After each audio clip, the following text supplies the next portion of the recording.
and still UFC Lightweight Champion of the World, Pat Miletich.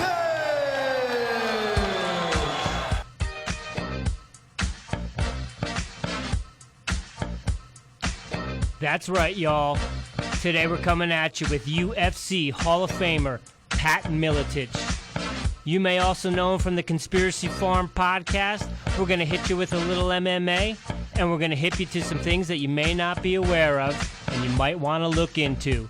Sit back, relax, and enjoy today's episode of Airey Bros Radio. Much love. Namaste from the boys of 1512.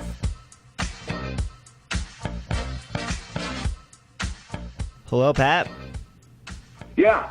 How's it going? Good. How you guys doing? Good, good. Thanks for joining us this morning. We really appreciate it. No problem. How was the gas fill up? Oh, it was interesting. Let's just put it that way. My teenager always seems to alert me that she's out of gas when she's actually out of gas. We've all been there. Yeah. So you said you had to run down the hill. Are there actually hills in Davenport? Yeah. I live right on the Mississippi River. I'm upriver from Davenport, and upriver actually from my hometown of Bettendorf. I live out in between LeClaire and Pleasant Valley out in the country. So I live right on top of the Mississippi River Valley. Right on. And you're Iowa through and through. Born and raised, man. Never leaving? If I left, it would be for mountains. That would be about it. Yeah, I hear that. That's the only thing I seem to gravitate towards. Yeah, there's a pull there for sure. Once you get up to 14,000 feet once, it is a life-changing experience for sure. Definitely, man. Definitely. Nice. How was Wisconsin? How was the LFA? It was actually a really good show. The last fight, it was a letdown with the DQ, the disqualification, but I love Madison. It's a beautiful town, and my daughter did a tour of the university, and she's a rower, so she's getting looked at by several universities, so it's kind of cool. Is she 4-man, 8-man, or 8-woman? She's done 2 and 4 so far, I think, is her extent. She actually came from swimming. She's a real good swimmer. She's just she's very strong, and obviously being a swimmer had great cardio, and she just decided after swimming for her entire life since age 5, she's 17 now, that she would give rowing a shot. She fell in love with it and took off with it, and has been moving up the ranks of the team pretty well. And the number 2 rower in the world is actually on her team, and she's, I think, up to number 7 on the team. So she's rocketed up the team pretty quick, and obviously the swimming and just being a pretty strong kid has helped her quite a bit. Is that a club team or is that a school team? It is. It's a club team. I didn't even know it existed, and it's kind of amazing because it's one of the best teams in the world, and nobody even knew about it. Certainly I didn't, and they've gone, and beat all the big East Coast teams and all of that, and so they're run by a gentleman by the name of Dr.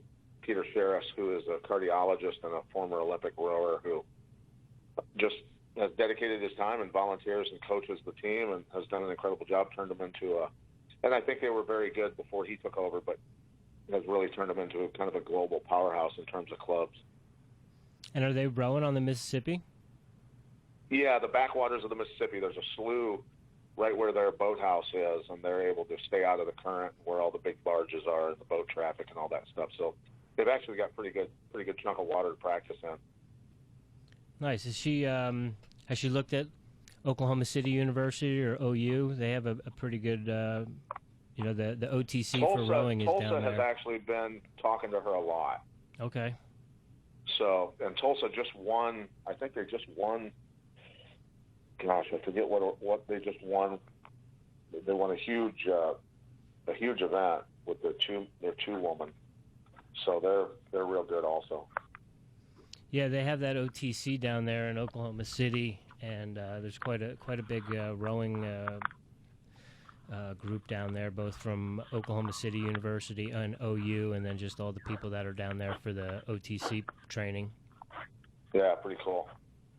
So with the LFA, you guys got any UFC prospects? I know, when we ran into you last year up in Vail, I think there was Ian and then Macy are both now under contract with the UFC. You got any others that are coming up? And that's the thing. I mean, it's the LFA has really become kind of the conveyor belt into the UFC as far as organizations go. So, I mean, there are a lot of them.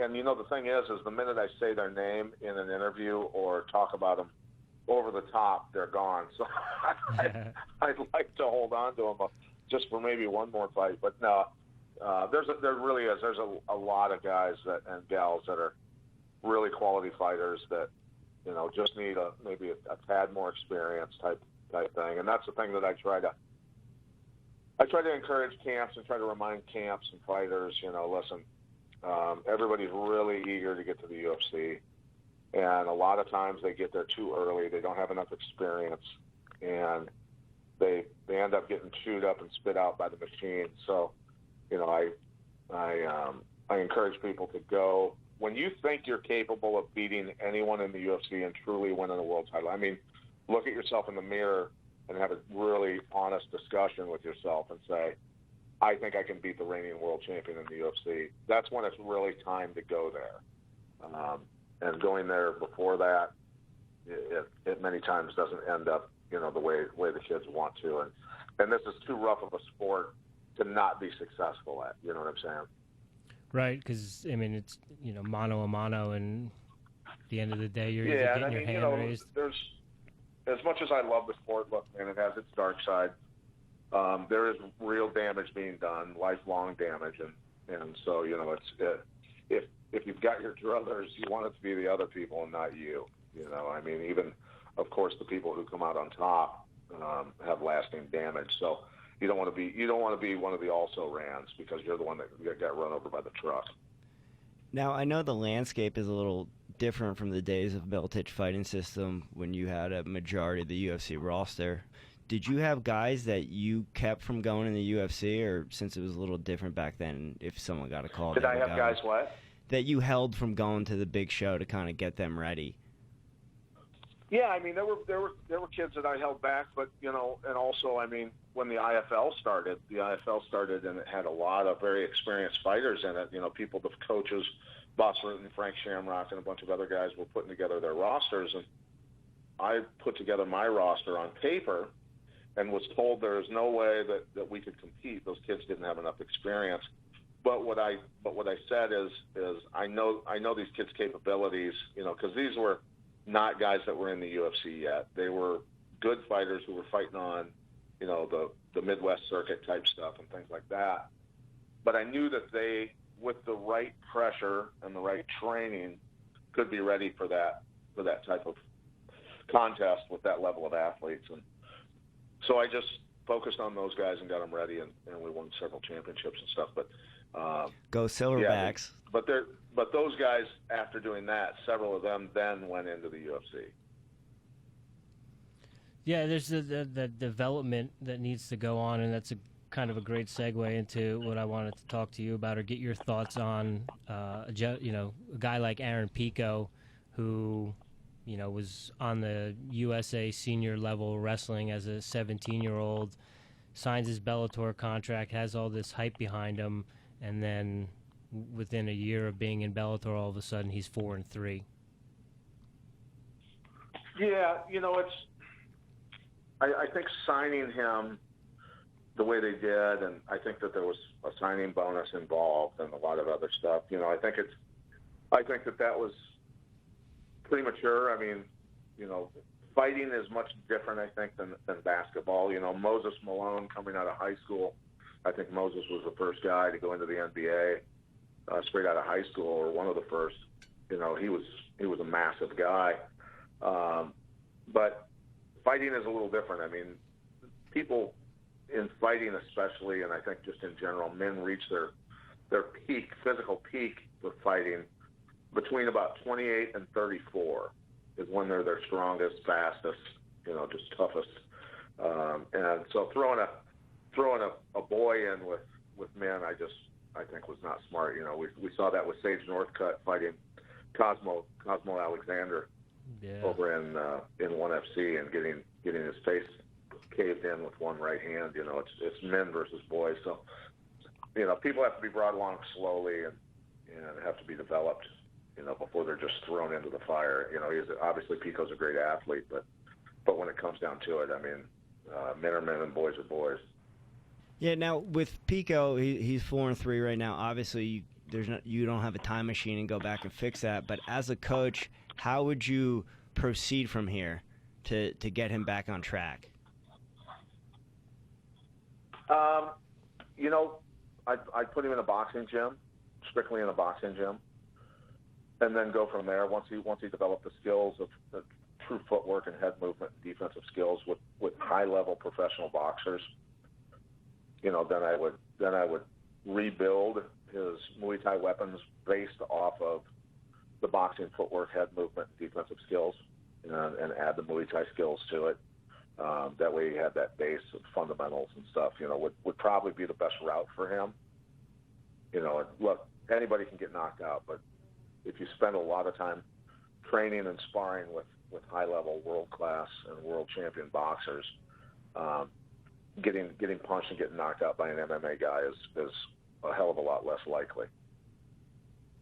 Yeah, and I mean, even taking a step back from that, if they were to have come to you, you know, presented this idea of this Bellator contract, you know, having the ability to go to the NCAA and wrestle Division I or go to the Olympic Training Center, would you have made any recommendations there before that contract was even signed?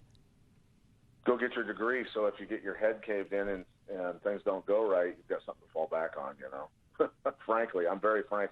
I used to have parents call me all the time when I was running my gym, and it would astound me every time that these parents would talk to me, and they'd say, it was the same conversation every time, literally. It was, our son is graduating from high school, and we're trying to make a decision on whether to send him to college, send him to the military, or have him come to Iowa and train with you to become a fighter. And every time that they'd say it, you know, and I got to the point where I knew what they were going to say after a while, I'd just say, you know, listen, this is not where kids go with options. All right, this is where people come when their options have run out and they have no choice but to win a world title. You know, so I suggest putting your kid in college, and if he gets a degree and he still wants to do it, then he can give me a call.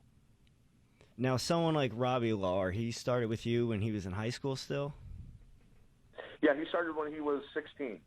Now, hindsight being 2020, would you have encouraged him to go to college, or is Robbie just one of those guys that was born to fight and that was kind of his calling? Well, the phone, you know, in context, you know, of the conversation, I got a phone call from a good friend of mine who is still kind of helping, spends a lot of time with Rob, is in his corner with him. He's a guy that I wrestled with in high school, who's a good friend, a chiropractor, who was coaching wrestling at the time, and Rob was a high schooler at the time, and in the wrestling room with my friend and Wayne Hoganson, and then one of my former high school coaches, Paul Castro, who was a mentor to a lot of guys. And so basically they posed the question to me was, hey, you know, we got this kid in the wrestling room, you know, things aren't the greatest at home, and, you know, maybe being around you guys, you know, would help center him a little bit. And, you know, he's got some maybe some anger issues, you know, and maybe this will give him some direction. And so I said, yeah, bring him up. And so they brought him up, and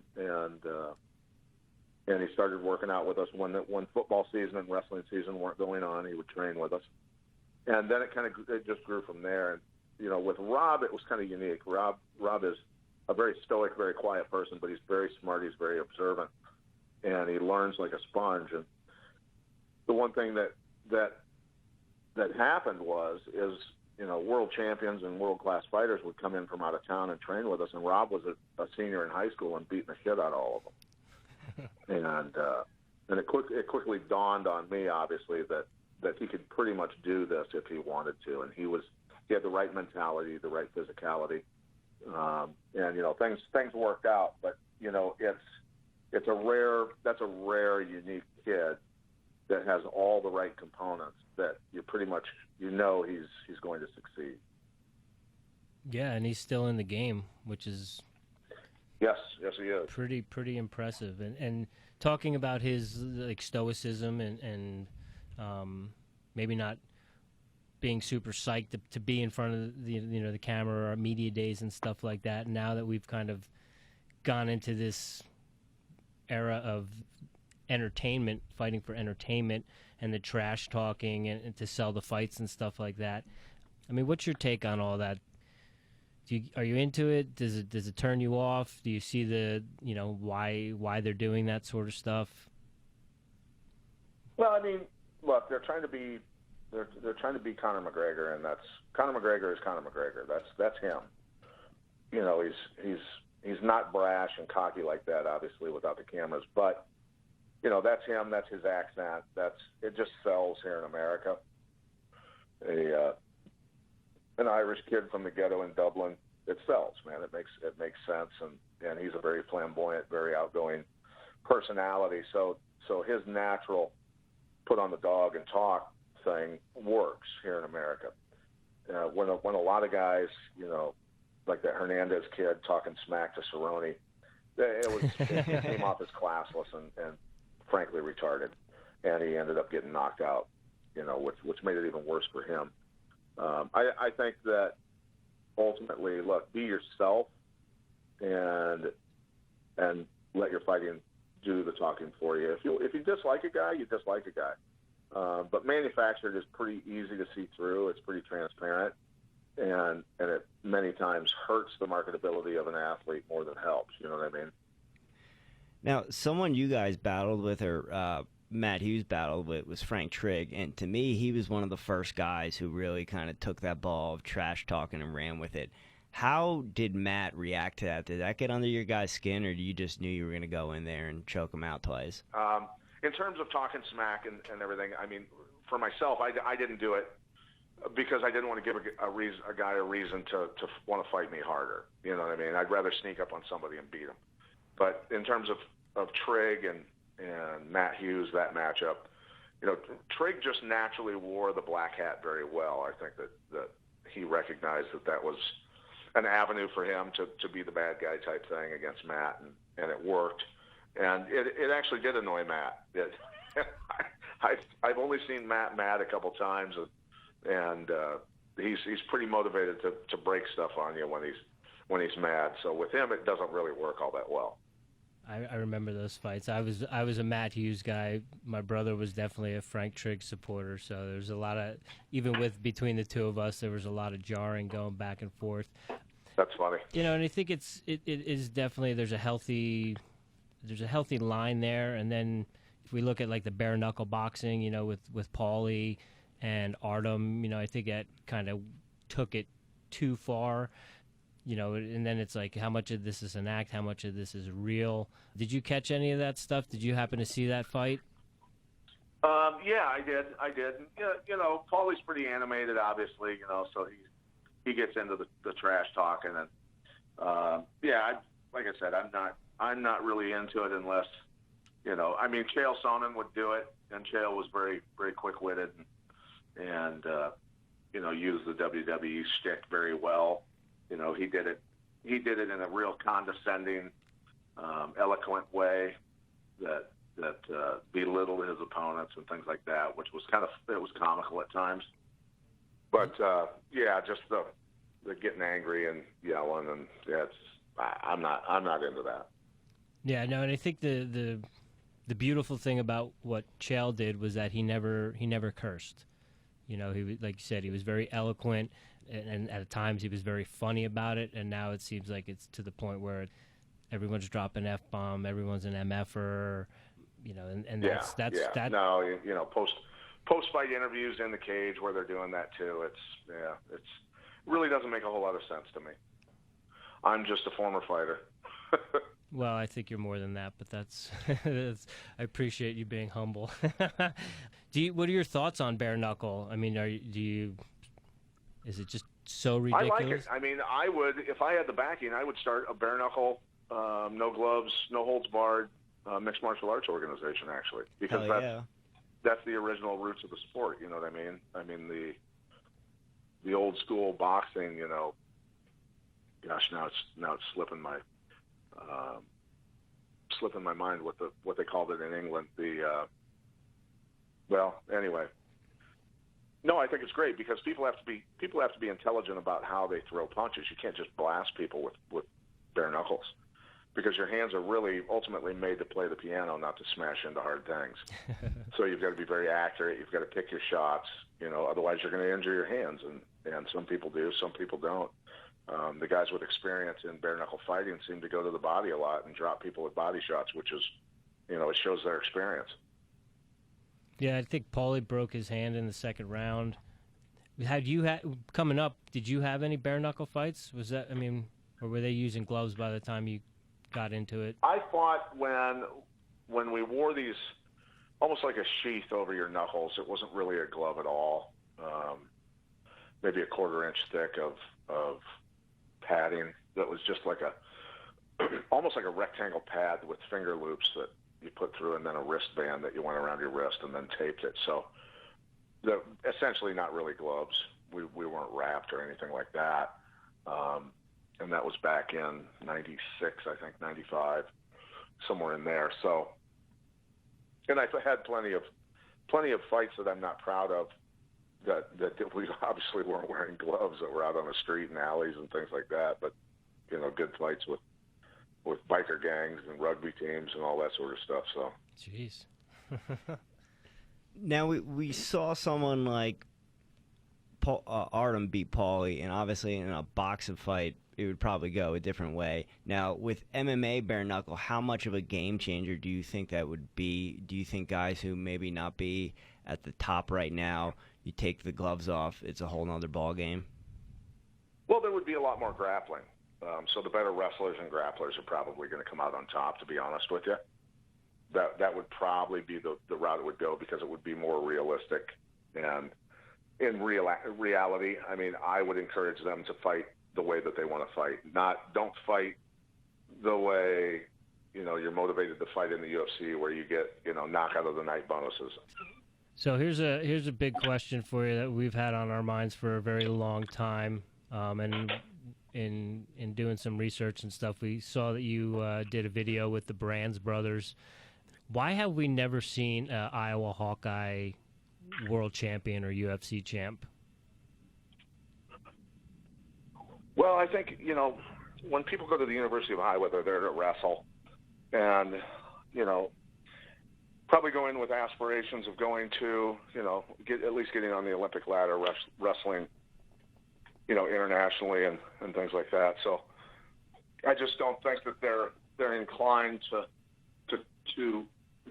probably fight.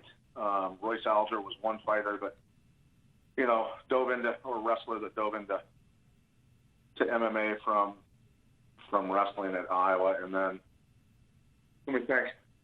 Eric Juergens did one MMA fight, and then Ben Euchre, who trained with me, who wrestled for Gable, also did a few fights. But for the most part, I think by the time they're done wrestling at the University of Iowa or going international, a lot of these guys are kind of, they're done. They've seen enough of the wrestling match. Right, they've gone too hard and exhausted their resources. Well, there's some injuries, obviously. You know, Big Ten wrestling and international wrestling. Those guys are some pretty rough animals. So there's a lot of injuries that happen at that level. Yeah, it's a meat grinder for sure, and that Iowa style is maybe not so conducive for longevity. I think Coach Gable's. Yeah, I think just wrestling at a high level is going to beat you up. You know what I mean, mentally and physically.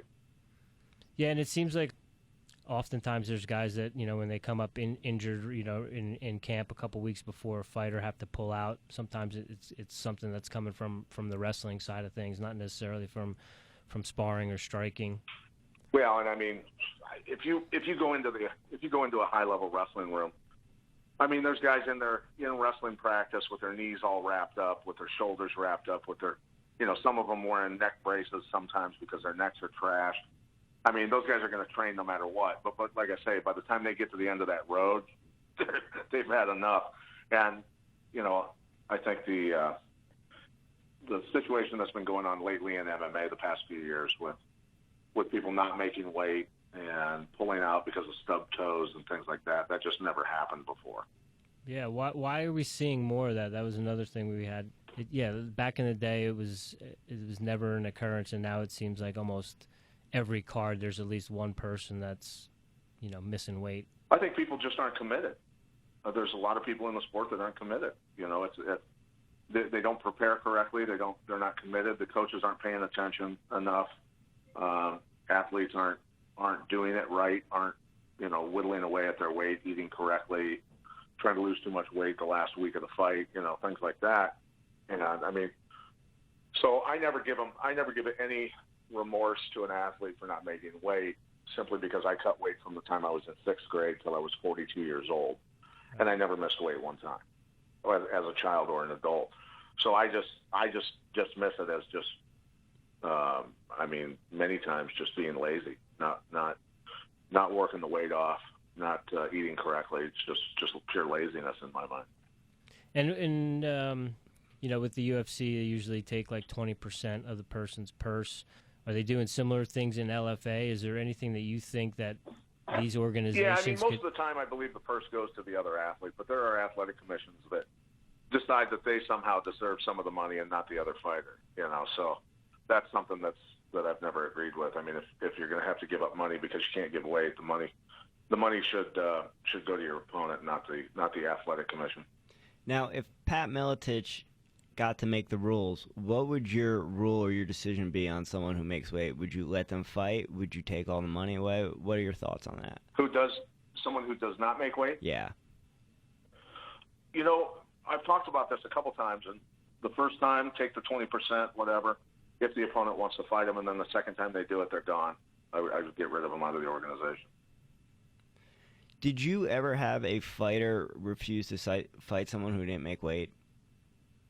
I had an athlete one time who took a fight on 4 days' notice who had to lose 22 pounds, miss weight by half a pound. But out of all the years and all the hundreds or thousands of fights, that's the only time. And I knew that he gave everything he had. And that was something that I didn't agree with signing for the fight, but his management did it. And so I said, well, here we go. Let's get your fat ass down to weight, What are your thoughts on making them make the weight? Like going past the cutoff time and saying, no, you've got to, like, if you want this fight, you want this money, like, get back in the sauna. Well, we used to do that. We used to do that to our opponents. People would come to us and say, hey, man, we don't think we can make the weight. What do you guys feel about, 20%? We'd look at them and say, go make the weight. Go make the weight. Do the work like we had to, and go make the weight. And every once in a while, they'd come back and say they can't do it. They can't do it. We've been trying, but at least we tortured them that much more.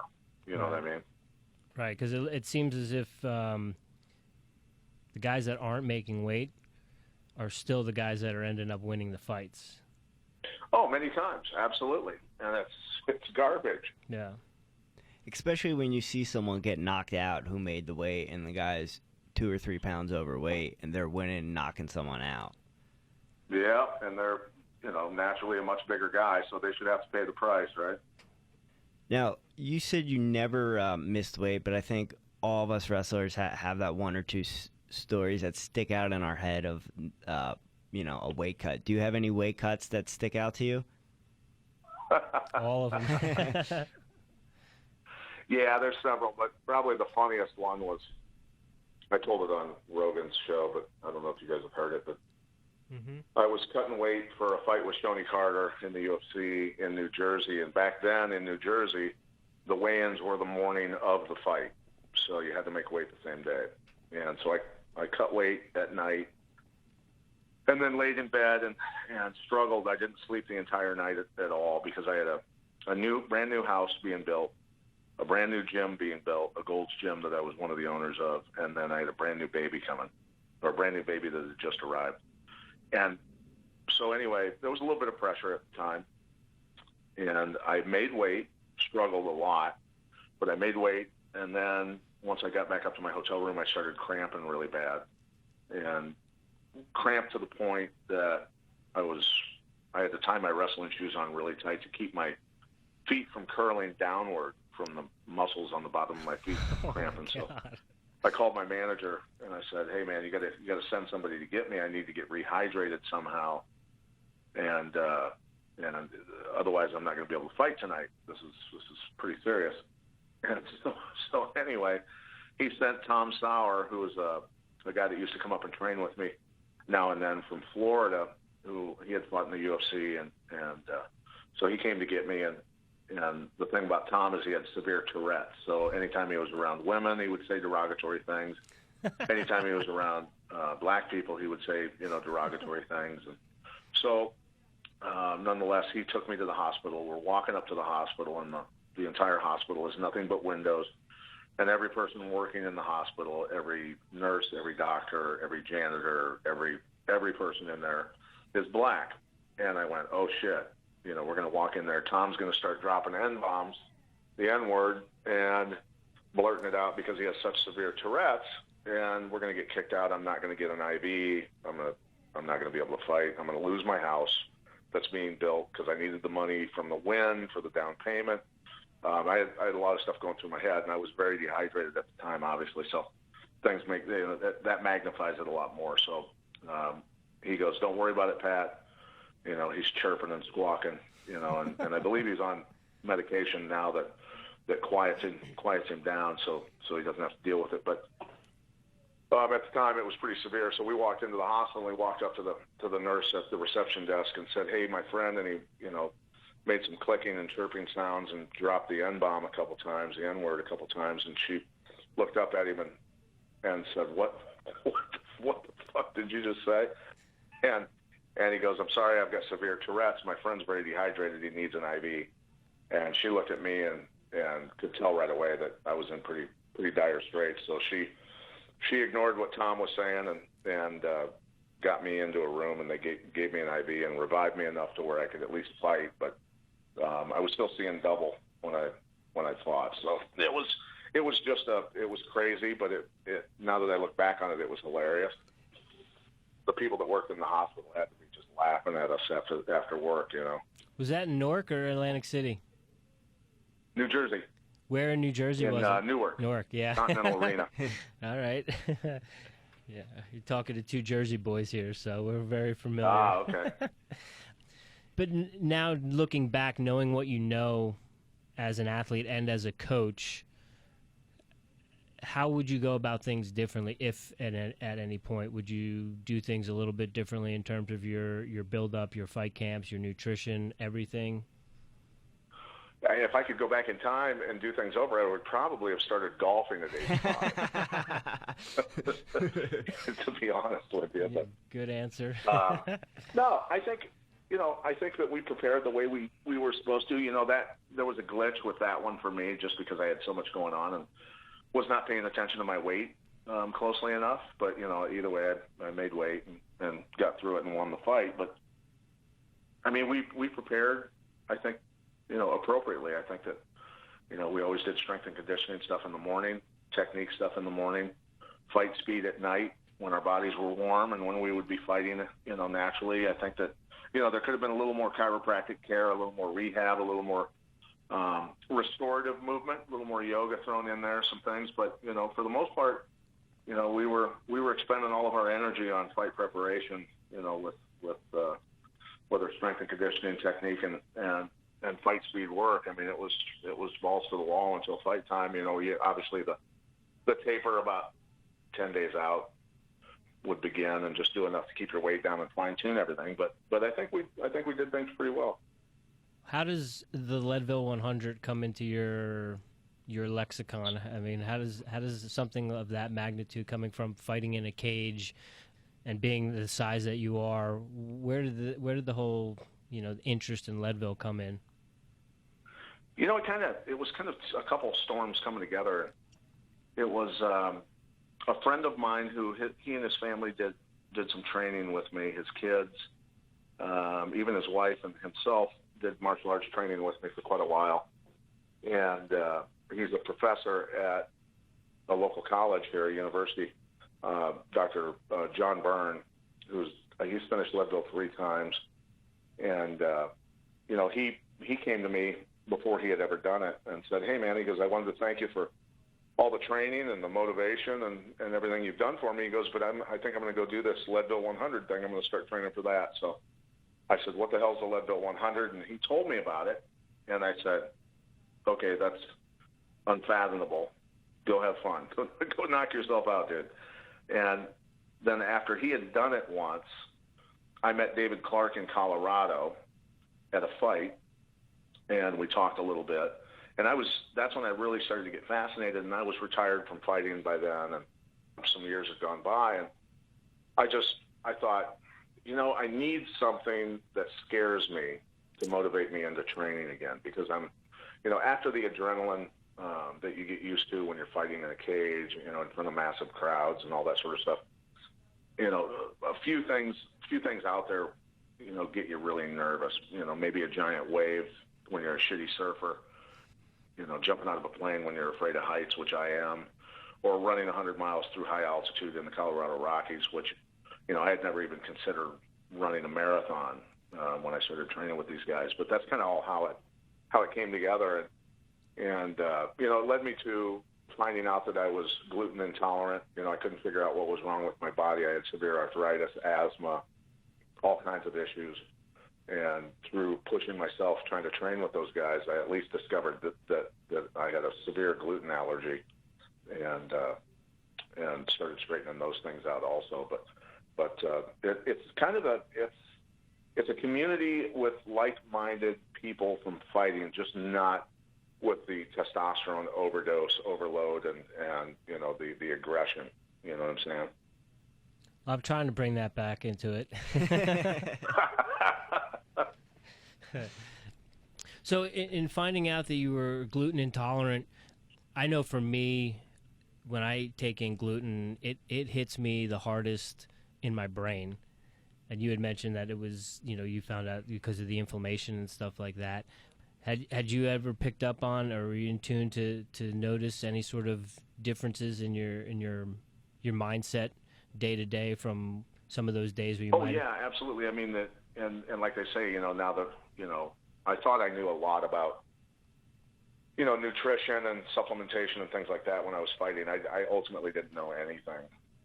I think finding out that the gut biome dictates a lot of what goes on in our brain, and cutting that out, definitely there was a moment of clarity where my brain started to clear up and think a lot clearer. It is pretty amazing how the gut, does, the chemicals that are in it give off how our brains work. Yeah, they say that the gut is the second brain, and I can definitely attest. It's not a joke. Yeah, no, I mean, I can attest to that. They just opened a Voodoo Donut about a half a mile from our place, and they were doing like a soft opening, so they were just giving out free donuts one day when we were walking by, and I had a donut. And man, it took me out for a good 2, maybe 3 days where I just was, I was in a funk, I don't want to say I was depressed. Yeah, no, but it definitely does a mental number on you. Yeah, that's for sure. And man. So, as much as I love, pasta and stuff like that, man, I just can't eat it. It just wrecks me. Yeah, no, I mean, physically I can push through the inflammation and just the GI issues, but mentally, what that effect has on my dome piece is right. I'm not pleasant to be around for 2 or 3 days after some pizza or a donut or two. Yeah, it's crazy. So when are you coming out? You said your brother's running this year. When do you guys have plans to come out a little bit earlier, get acclimated? Well, my brother's coming out, I believe, 10 days early. We're coming out probably 3 days early. Myself and a friend, Austin Chesney, we all entered. We got in through the lottery, Austin injured his hamstring, I injured my calf, and it just kind of training and all my travel kind of messed me up. I've got so much going on that I knew pretty early on. I was like, yeah, this is going to be a tough one to pull off the proper training. So we're going to go out probably 3 or 4 days early and crew my brother.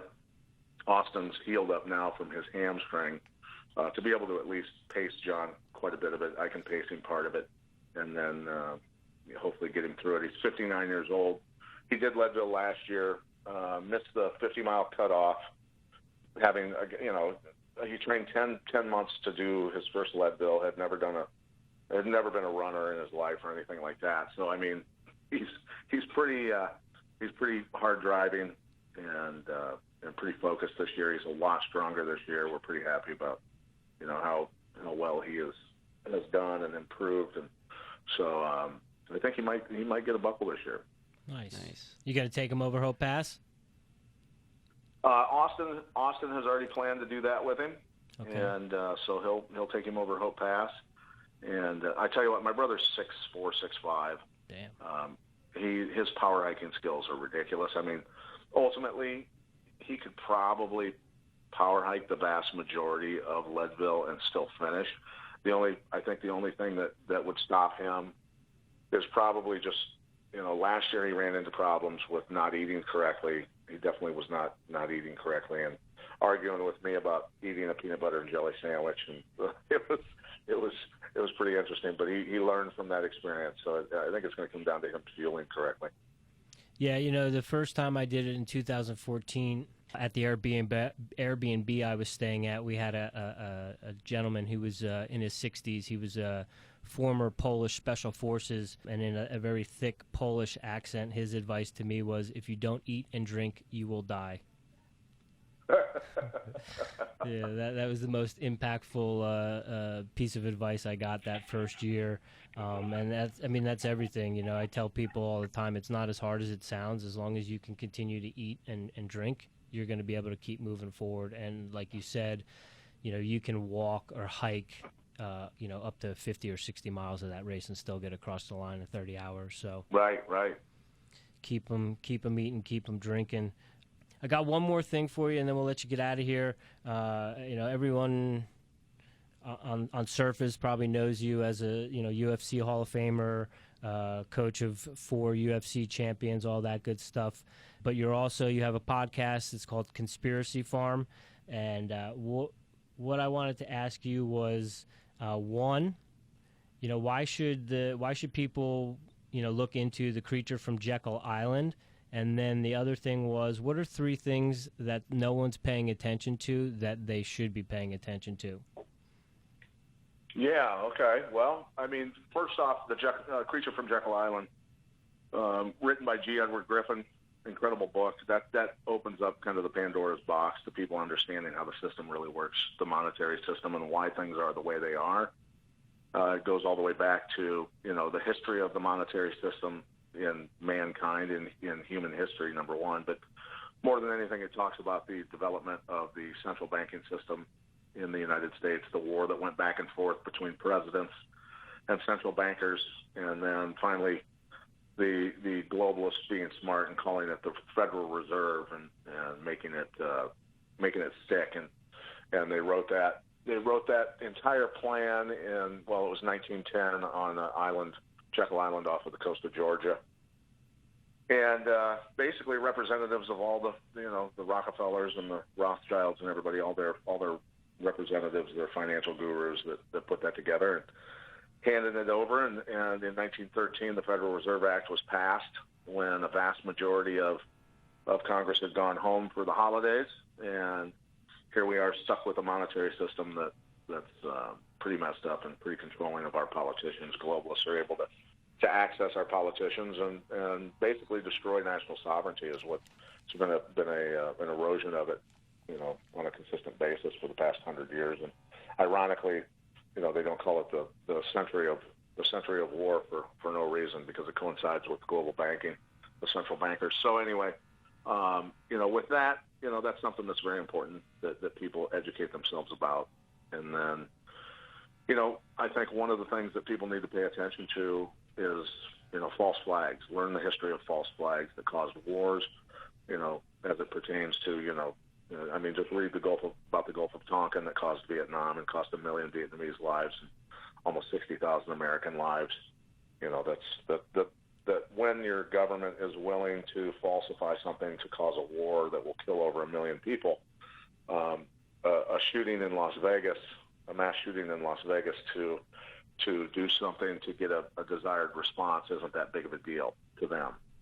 So, that's something that people need to really tune into, is false flags. I mean, and also, I would say there's many other things out there that I would say people need to pay attention to, but once the door opens for the mind into, not paying attention to mainstream news, and we can make that the second one, stop taking mainstream news as the gospel, because it's not. It's documented. There were over 40 CIA operatives within our mainstream media at the time of JFK's assassination. Pretty easy to cover stuff up when you have that many people in the media, to cover up something, because JFK died for a reason, and that's because he was going against the grain of the powerful folks. So, and the third, gosh, man, I don't know. I could freak people out and say, start reading about the return of the Anunnaki. How's that? Yes. Nibiru. Going Eddie Bravo on us. The Earth is not flat, no matter what Eddie tells you. Yes. Awesome. So, but if people can tune in, they can listen. We're on iTunes and Stitcher and even YouTube. We've got some stuff on there. People can go to theconspiracyfarm.com, and all of our latest episodes are on there, our entire archive. And so, yeah, we cover really the gambit of conspiracies and geopolitical domestic policy stuff that, I think people would find interesting if they're at all interested in preserving their country for their kids. Yeah, I mean, and that's the biggest thing, whether it's climate change or, any of these things. It's about doing these things now to set up for future generations, so that things are, not, it can't just be for this moment. It only concerns me. Like, everyone needs to be concerned. And, the globalists don't care, ultimately, what political system we have, as long as they have complete control of the monetary system and complete control of the people. And, the few in control of the many is not a good idea ever. Through history, that's proven to be a really bad idea. And so, all those folks that may listen to this and say, I support the media, what they're saying because of my political beliefs, or I believe what these people are telling me on one side of the aisle because of my political beliefs, take a step back, man, and remove the D or the R behind your name, and really take a deep breath and try to analyze what the end game is for this country and mankind in general. And it's if you're one of the few elites, it's not a good thing. Their idea of what they're gonna do with us is certainly not pure. They don't give a shit. So I think the people need to start gathering around each other instead of these elected officials. Yeah, when everybody does better, and unfortunately, the people who you think are supposed to be looking out for you don't necessarily have your best interest at heart. They're more concerned about their wallets or making other people rich. Yeah. Awesome. Pat, where can the people find you? I know you just mentioned the Conspiracy Farm. Anywhere else you want them to come check you out? LFA? At Pat Miletich on Twitter, and PJ Miletich on Instagram are my main. I keep my Instagram non-political.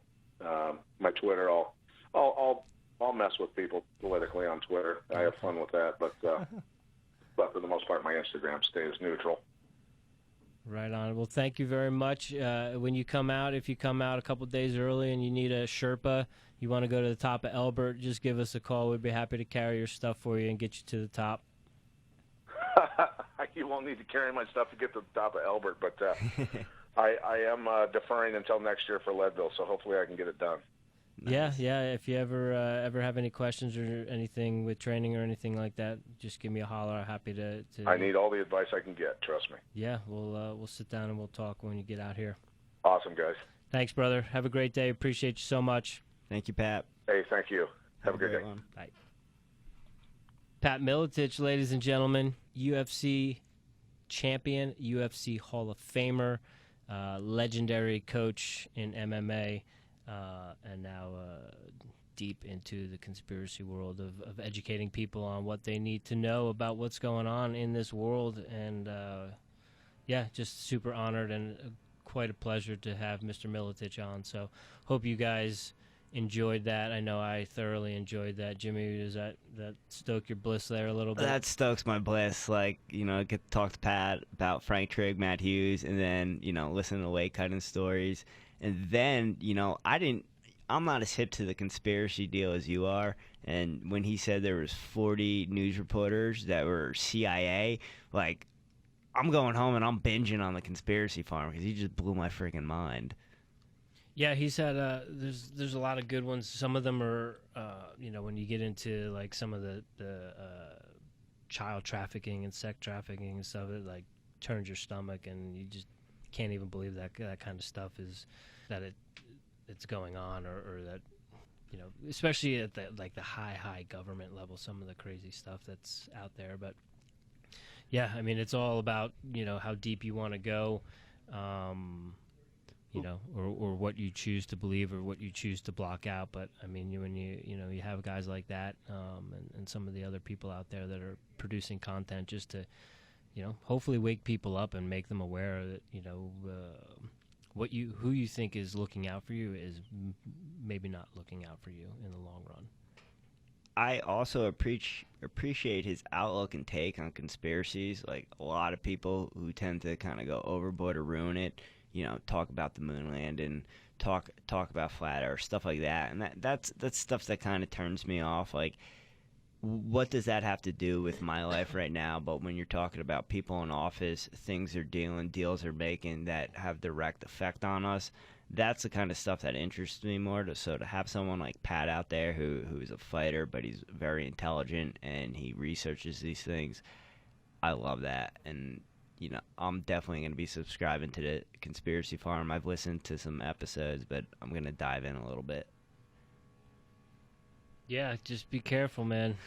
It's a deep wormhole that you can go down, and there's lots of offshoots. And, like he was saying, with the CIA and the JFK stuff, if I was just recently listening to a podcast about Frank Sinatra and his involvement with the assassination of JFK. Really? Yep. Wow.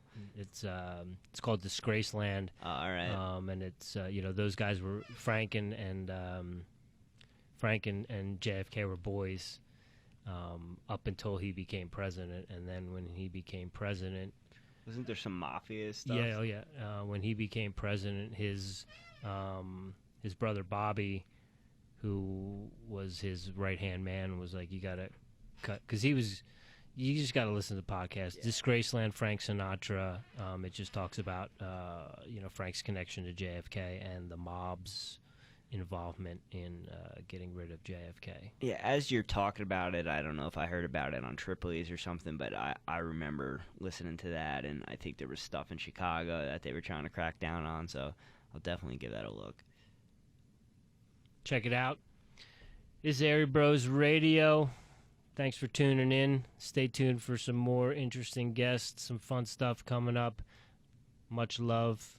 Namaste from the boys of 1512. We'll see you next time.